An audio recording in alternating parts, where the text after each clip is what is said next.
hết bao buồn phiền, những người cô đơn sẽ càng lạnh thêm tiếng radio bên đâu cửa sổ. Vậy ra bạn nhạc không lời, anh chỉ muốn mình uống mình say để được nhìn thấy em ở bên đời.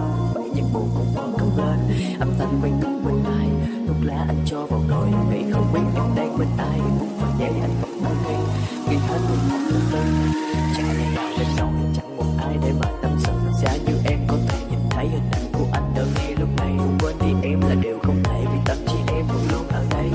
Sai nhìn nó bằng cách tự giúp mình và ở trong phòng biết tình yêu giờ đã kết thúc, đau lòng như lệ trong lòng em à.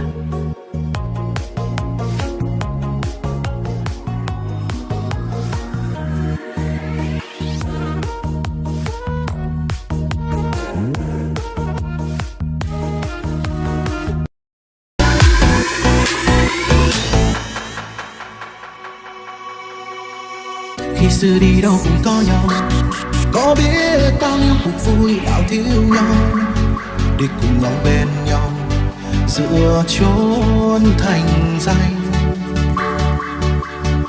Dặn chân phong ba học tên ta, cách xa bao nhiêu người anh nhiên của chúng ta.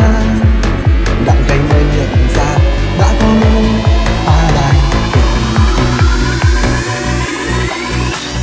bao lâu nay ta đâu có hơn thua ai, sao đời lại cứ oan trái ta như vậy. Hay vì những đồng tiền cùng lời danh làm ta cách xa và thương nhớ.